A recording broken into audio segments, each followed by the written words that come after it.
যে হারে গরম পড়ছে আর সহ্য করা যাচ্ছে না। নামেই বর্ষাকাল, কিন্তু বর্ষার কোনো লক্ষণ নেই। আপনাদের ওদিকে যদি একটু বৃষ্টি বৃষ্টি হয় তাহলে আমাদের এদিকে একটু পাঠিয়ে দেবেন। যাই হোক, তার থেকেও গরম বেশ কিছু টেক আপডেট রয়েছে। প্রথমেই হোয়াটসঅ্যাপকে দিয়ে শুরু করি। হোয়াটসঅ্যাপে এবার থেকে আপনারা ডায়ালার প্যাড পাবেন। ওই 1 থেকে 0 পর্যন্ত সংখ্যা থাকবে। আপনি চাইলে ওই ডায়ালার প্যাড থেকে কাউকে সরাসরি নাম্বার ডায়াল করেও কল করতে পারেন। তার জন্য ওই নাম্বার সেভ করার ঝামেলা থাকবে না।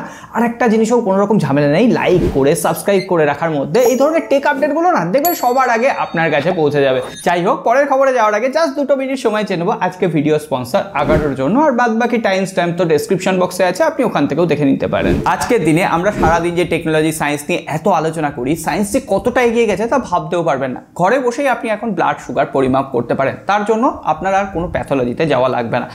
আর এটা পরিমাপ করার জন্য একটা কিটের প্রয়োজন। আর আজকে আমাদের কাছে রয়েছে আগারো গ্লুকোমিটার। আর এটার মডেল নাম্বার হচ্ছে GLM76। এই ডিভাইসটা অ্যাকুরেটলি ঘরে বসেই আপনার সুগার টেস্ট করে দিতে পারে। আমাদের ঘরে অনেক সময় এমন পেশেন্ট থাকে যাদের প্রত্যেক মাসে সুগার টেস্ট করার প্রয়োজন হয়। তাদের আর প্যাথোলজিতে যাওয়ার দরকার নেই, কারণ এই ডিভাইসটা মেনটেন করা কিন্তু ঘরে বসে খুবই সোজা। প্রথমেই বাক্স ওপেন করার সঙ্গে সঙ্গে ইউজার ম্যানুয়াল থাকছে, যেটা অবশ্যই একবার পড়ে নিতে হবে। আর নিচের দিকে একটা বক্স রয়েছে। এই বক্সটা আপনি যখন এই কিটটাকে ক্যারি করবেন খুবই কিন্তু হেল্পফুল হবে। বাক্সটা ওপেন করলেই প্রথমেই ব্লাড ল্যান্সেট থাকবে। আর এখানে 50টা স্ট্রিপের আমি এই বান্ডেলটা কিনেছি।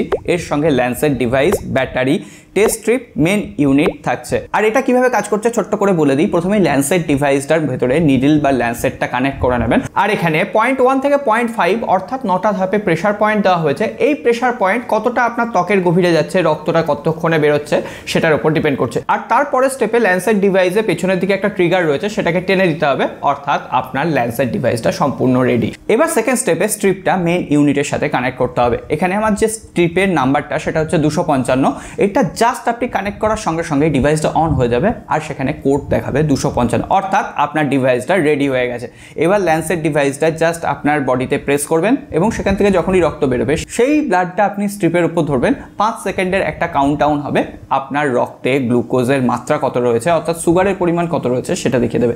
এটা আপনি সিলেক্ট করতে পারবেন খাওয়ার আগে পরিমাপ করতে চাইছেন না খাওয়ার পরে। এছাড়াও আগারোর এই গ্লুকোমিটারের সব থেকে বড় ফেসিলিটি হচ্ছে এর নিজস্ব একটা মেমোরি পাওয়ার রয়েছে। আপনি এখানে ডেট এবং টাইম সিলেক্ট করে দিলেন, আপনি কোন ডেটে কত রিডিং নিয়েছেন সেই রিডিংগুলো ট্র্যাক করতে পারবেন। ধরুন আপনার আগের দিনের রিডিং কি ছিল, অর্থাৎ 180টা পর্যন্ত আপনি এখানে ডেটা সেভ রাখতে পারবেন। আর এটা হচ্ছে Agaro blood glucose monitoring system.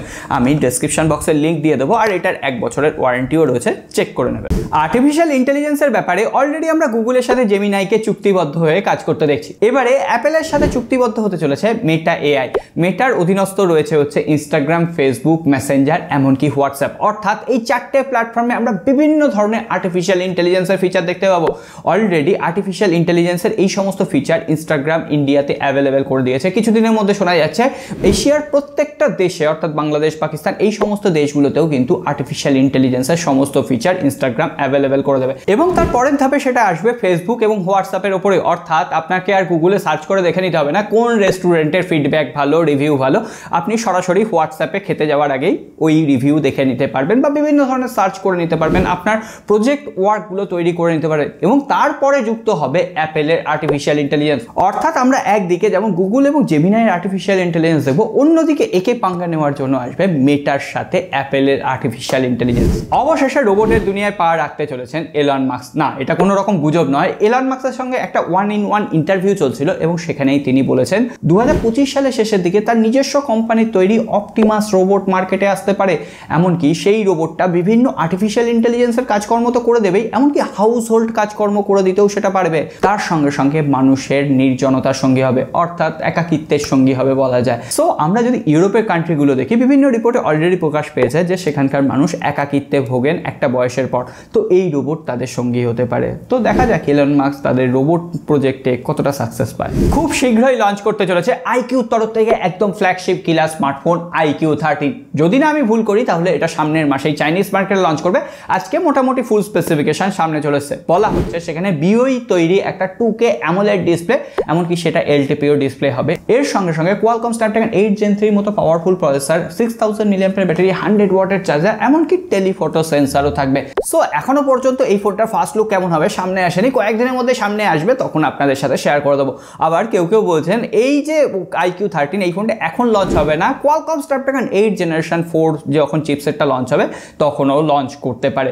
যাই হোক, এই স্মার্টফোনটাকে পাঙ্গা নেওয়ার জন্য আসবে OnePlus-এর তরফ থেকে OnePlus 13 সিরিজ। অলরেডি OnePlus 13-এরও বেশ কিছু স্পেসিফিকেশন সামনে চলে এসেছে। এখানে Qualcomm Snapdragon 8 Generation 4 চিপসেট থাকছে, এছাড়াও 6.82 ইঞ্চির একটা 2K LTPO ডিসপ্লে, 144 হার্টজের রিফ্রেশ রেট, 100 ওয়াটের ফাস্ট চার্জিং, এছাড়াও 50 ওয়াটের ওয়্যারলেস চার্জিং টেকনোলজি থাকছে, টেলিফটো সেন্সর থাকছে।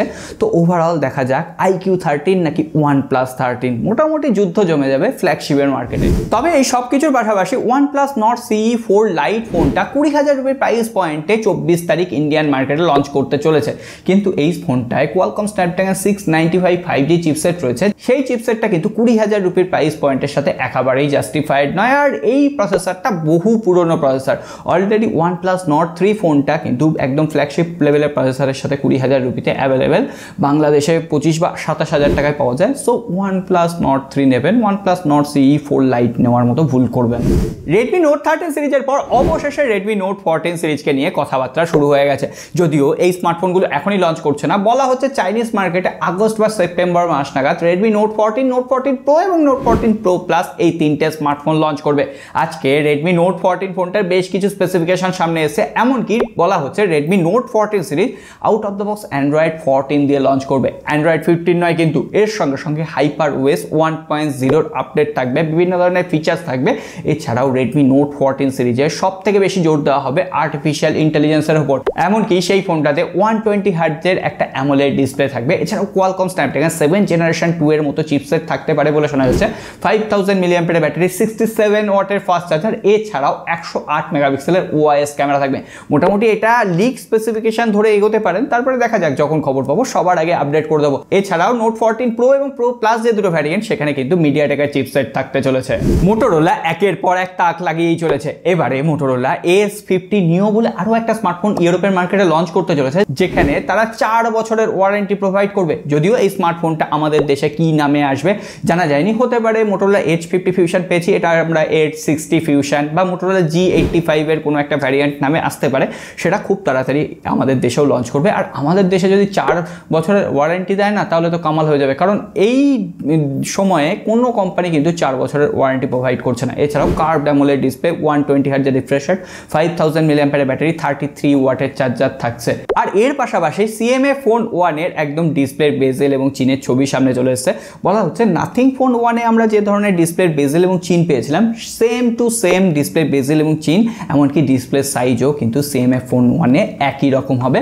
ব্যাক প্যানেলে বিভিন্ন ধরনের কালার ভ্যারিয়েন্টে ফোনটা অ্যাভেলেবেল হবে, এমনকি আপনি চাইলে হয়তো কালারের যে ব্যাক পার্টটা আছে সেটা নাকি চেঞ্জ করতে পারবেন, এমন খবর আসছে। তো দেখা যাক, কয়েকদিনের মধ্যে লঞ্চ হয়ে যাবে, যতদূর সম্ভব 10ই জুলাই লঞ্চ হতে চলেছে। এরপরে সবশেষে স্যামসাংয়ের কিছু খবর দিয়ে দিই। সার্কেল টু সার্চ যে ফিচারটা, এতদিন পর্যন্ত কোনো কিছু সার্চ করার জন্য আমরা ধরুন একটা ড্রেস পোশাক পছন্দ হলো, সেটাকে সার্চ করে দিলাম, কোথা থেকে কিনবো, কত দাম, এই সমস্ত কিছু বলে দিত। কিন্তু এখন বলা যাচ্ছে আপনি যদি কোনো মিউজিকের ওপর সেটা সার্চ করেন, সেটা স্যামসাং রিকগনাইজ করে দেবে, আর সেই মিউজিকটা কোথায় রয়েছে, কোথা থেকে আপনি ডাউনলোড করতে পারবেন, সমস্ত ইনফরমেশন আপনার সামনে দিয়ে দেবে। অর্থাৎ সার্কেল টু সার্চে মিউজিক সার্চ ফিচার আসতে চলেছে। এছাড়াও স্যামসাং এর কোন কোন ফোনে Android 15 আপডেটের সঙ্গে সঙ্গে One UI 7.1 এর আপডেট আসবে, তার ফুল লিস্ট সামনে চলে এসেছে। সেখানে S সিরিজের ফোন রয়েছে, ফোল্ডের সমস্ত ভ্যারিয়েন্ট রয়েছে, এছাড়াও বিভিন্ন M এবং F সিরিজের স্মার্টফোন রয়েছে। এত স্মার্টফোনের নাম তো এখানে বলা সম্ভব নয়, আমি ডেসক্রিপশন বক্সে একটা লিঙ্ক দিয়ে দিচ্ছি, সেই লিঙ্কে গিয়ে ক্লিক করে একবার দেখে নেবেন আপনার স্মার্টফোন স্যামসাং এর One UI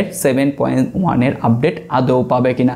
এছাড়াও স্যামসাং এর যে S25 সিরিজ আসবে, হ্যাঁ সামনের বছরে যে সিরিজটা আসবে, সেখানে কিন্তু আমরা মোটামুটি শিওর যে কোয়ালকমের চিপসেট পাবো, কারণ বিভিন্ন সোর্স থেকে খবর আসছে স্যামসাং এর Exynos প্রসেসর এখনো পর্যন্ত ঠিকঠাক পর্যন্ত মাস প্রোডাকশন হচ্ছে না, অর্থাৎ প্রসেসরের ঘাটতি থাকতে পারে। আর সেই ঘাটতি থাকলে আমাদের সুবিধা, আমরা কোয়ালকমের মতো একটা অপটিমাইজ প্রসেসর পাবো।